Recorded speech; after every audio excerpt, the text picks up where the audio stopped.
Leonard Crow Dog Paradise Humankind. The Taku Iwawak like Itakehe, let Toske Wiwang Wachi, Oyate Uniu Kinaish Toske, Taku Kichum Kehe, Wakha Hechacha, Ashna, Let's Kichum. William Underbaggage, Wakia Oklatema, Ematia, Pine Ridge Reservation at Tamahi asked Kyle, Kajuta Haka Helwa Tikha, Nawana Washington DC Helwa Shichamo.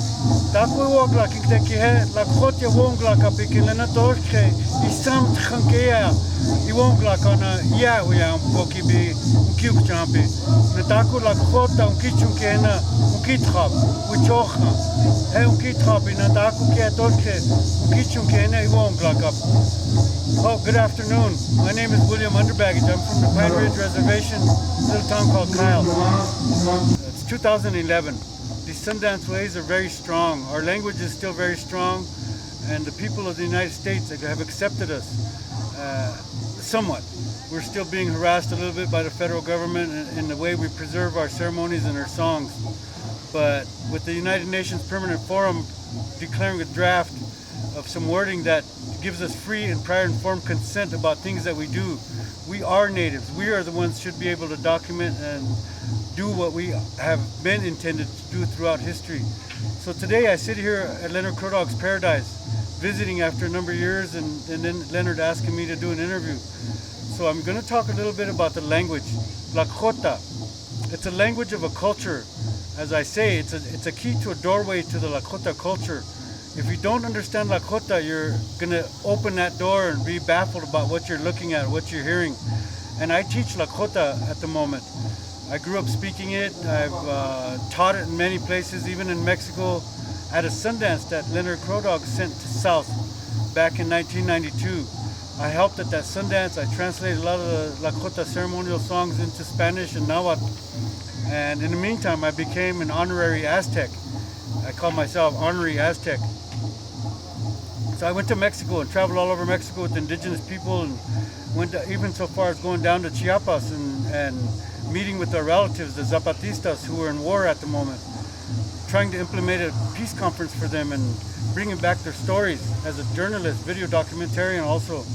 So I went there, but as a Lakota person. I didn't go as a documentarian or journalist. I came there as myself to speak about Lakota, to be Lakota, to share what we have. Because right now, our culture and our language are at a cusp. We can either go very strong and regain much more, or if we don't teach the next generation, the 8th generation, we are going to lose a lot of it. And by that I mean the songs can always be here, but when you don't understand what a song or what you don't understand what a prayer means, it's hard for you to convey that to your creator. And so for me, it's a sense of urgency to talk about Lakota, who we are, why we are. And it's very, very important right at this moment as I sit here. Uncle Leonard is getting to be an elder, 73 years old. He's one of the very few that has held on to a Sundance for many years. I danced at Richard Moves camps for many years. And to learn that, to learn how to dance, to learn how to pace yourself, to learn what these songs mean, to learn not to eat, to learn not to drink water, or to learn how to be patient as an immense value that comes from the Sundance ways. And it comes from the elders, because they tell us if you're not ready to dance, don't go out there. And I don't wish that on my worst enemy either, because it's a hard dance. When you're hungry on the second day and you're looking at the trees and the leaves, you think you could eat them, or the tree bark, or you're looking at the grass thinking maybe it can get you some water in your mouth. On the third day, you can't even open your mouth. On the fourth day, you're half dead. So I don't wish that on anybody. That's between me and my creator. I made that commitment to pray. I made my commitment to go stand outside in that circle and pray for our people, not just my family.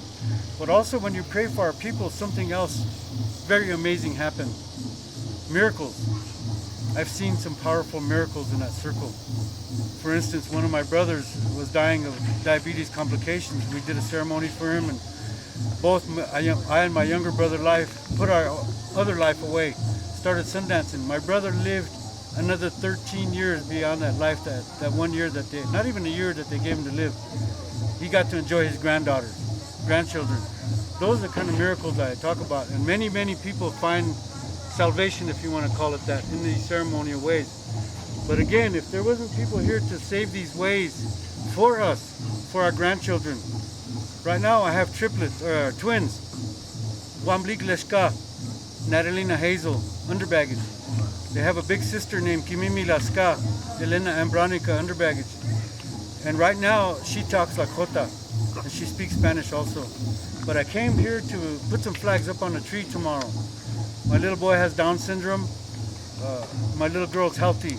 But I still want to ensure that the Creator is always going to walk with them, hold their hand. So I'm going to go put some flags up there. And then on Friday, Uncle Leonard's asked me to speak to the people about things, about Lakota life, about culture, about things that I've done, just to encourage the youth about Lakota. So that's why I'm here. And most of all, I'm here because of myself. I come to pray for myself, for better health. I have diabetes. I'm probably going to get a little bit complications from that, but I feel like I'm healthy enough right now. So I'm going to come and pray for myself and all my relatives who are sick. The longest walk for diabetes just walked across the country, so we need to realize some visions out of that, how our people can be healthy. We eat here at these ceremonies, but yet we eat cake, wojapi, things that are not good for us. We smoke cigarettes. So as we pray for health, we damage our bodies, putting those toxins back within us. So I'm going to, again, encourage the young people not to do that. Put away those cigarettes when you're dancing, or at least put them away for a better time. Put away that cake when you're getting out of a ceremony, because that's not the good time for us. Have one slice of cake instead of a whole cake or a pie. Those kinds of things I talk about, because when we're out there in that circle dancing, we're praying. We're praying about better health, mental health. These things that we talk about are very hard. So I encourage all the youth to think about that before you pick up that cigarette or that beer can, or for that matter, even a bad mouth. Respect yourselves, because that's what that is out there. About respect. It's about respecting women. The first woman that brought us a message was a white buffalo calf woman. Brought us a sacred pipe. How to communicate better with each other, but how to communicate better with God. Kungashila, Munchishila. Chalakhote woagla ka chance na tua woagla ka kihe misaki biankes unchi kungashila. No much at the uki na ri na juki. Ashen na wachem kichichap. So when we pray to these entities that come from the spirit world, we have to learn how to understand them. If we don't understand the spirit world, spirit speak, as some people can, we're never going to reach them. We can't reach out to our grandfathers and grandmothers and talk to them in a language that's not even Lakota. They speak another language. So when we do our ceremonies, it's very important that you listen closely. Listen closely to those songs that they're singing. When somebody's standing up saying a prayer, listen very closely, because it's not what you hear within that word. It's beyond that word. It's what that person is thinking. Lakota is like that. It's very descriptive, but it can also be very confusing. So when you speak Lakota, you really have to think about your thoughts. Where do you direct them? How do you direct your prayers? Where do you send them to? So Lakota is very important. Just remember that as you walk through life and speak these foreign languages called English and Spanish. We have some very powerful native languages on this continent, and I encourage you to speak 1 or 2 or 3. Heck, I speak 4 native languages. If I could do that, anybody else can, and I couldn't even speak English when it first started out. So just to think about that. Think about this beautiful red day. Tomorrow's tree day. 4 days of dancing out there, going hungry and thirsty. But those people out there are doing us a favor. They're dancing for us. They're dancing for my children and your children. And again, the next generation. Once we have these songs and ceremonies in your mind and in our thoughts, they're always going to be there.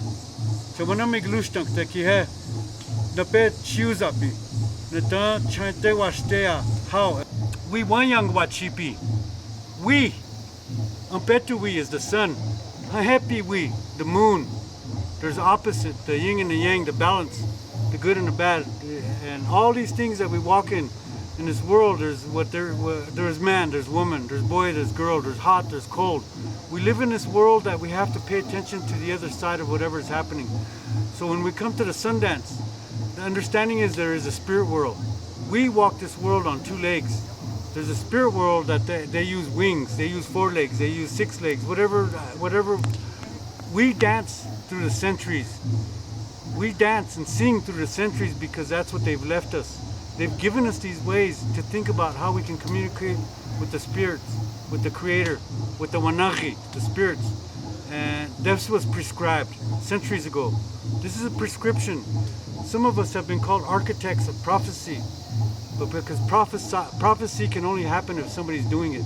So some of us continue that, the seventh generation prophecy, all these other prophecies across the world that are becoming reality now, the Hopi prophecies.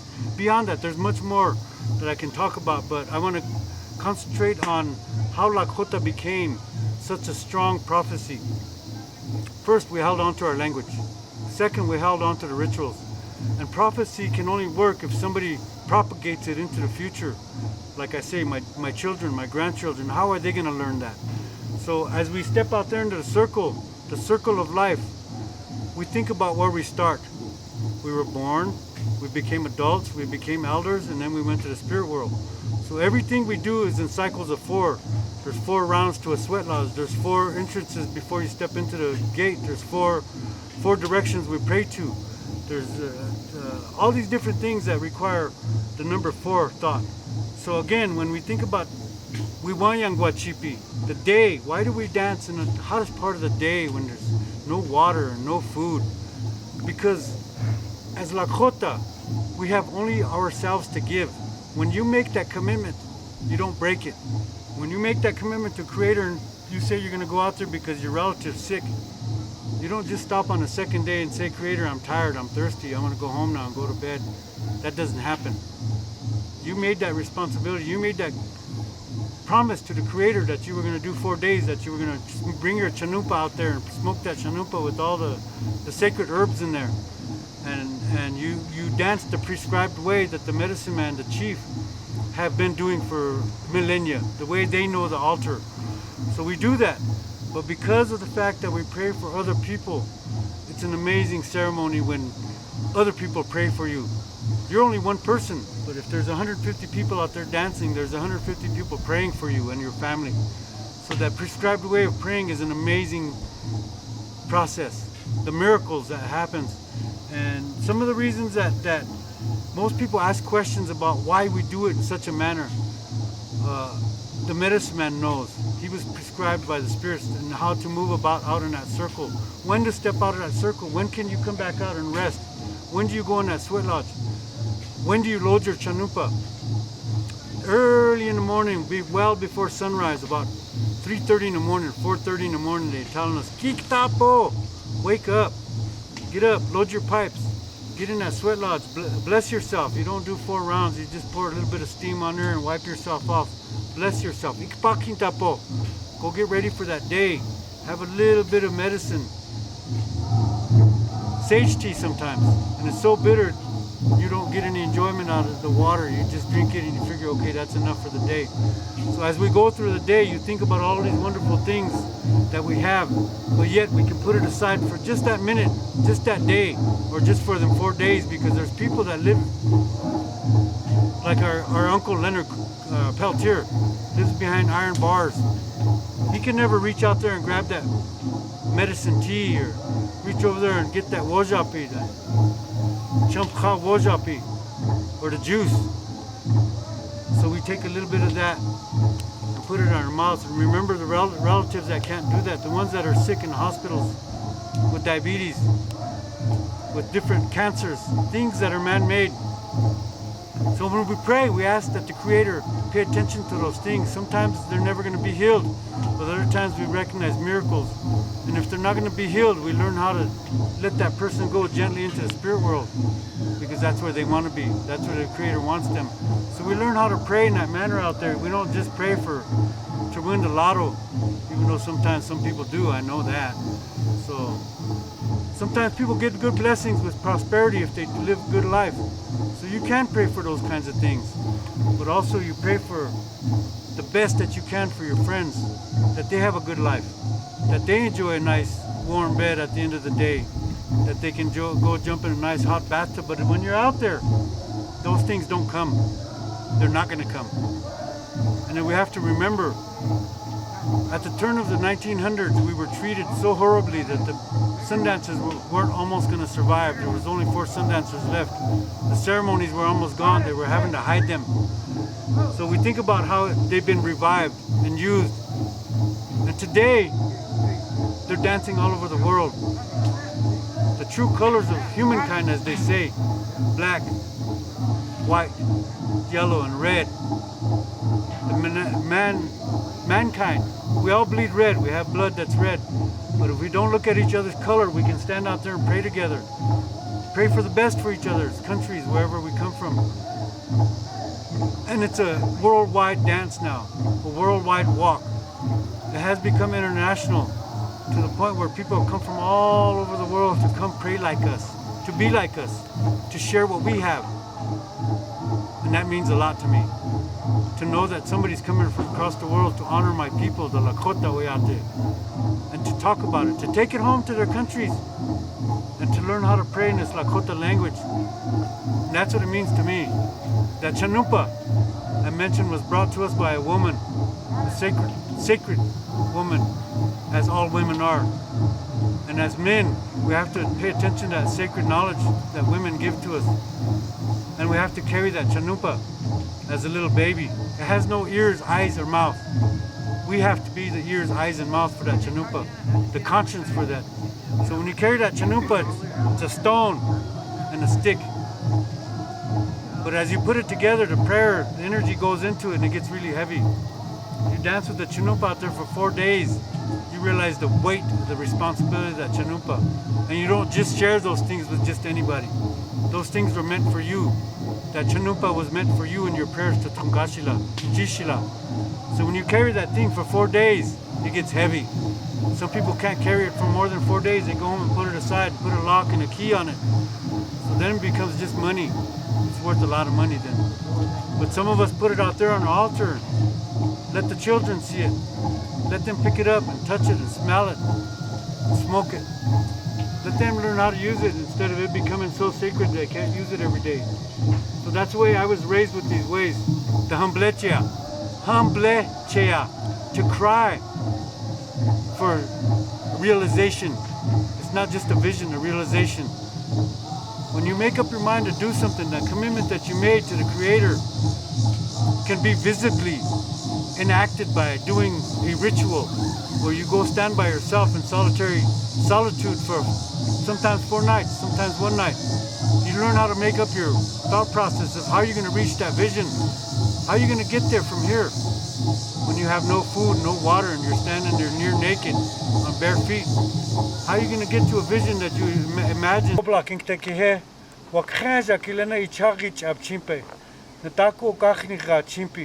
As okib snichi taku shicha unkake prakte na tuk dosh unipi kidena taku shicha hena yuha unipi na you ukiuk championa ashna techia yuha umanipi.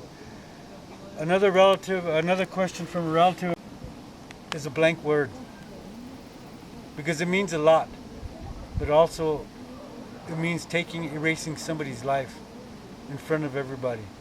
It's a very selfish act because we can work through this better.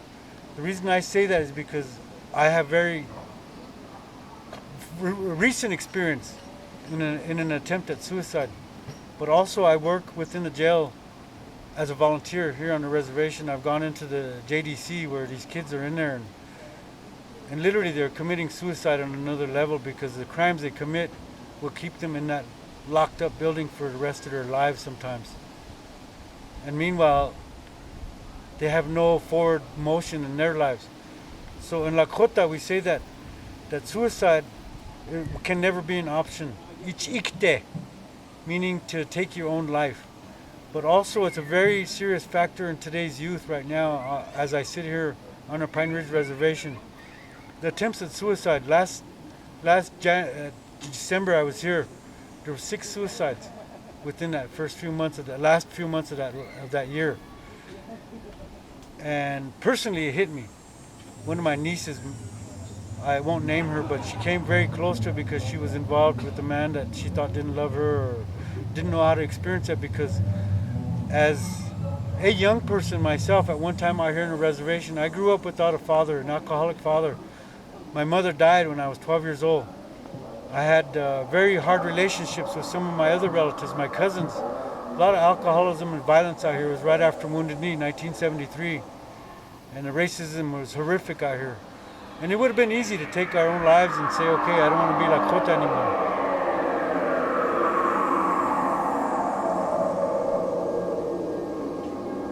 Oh, Buddy Red Bull.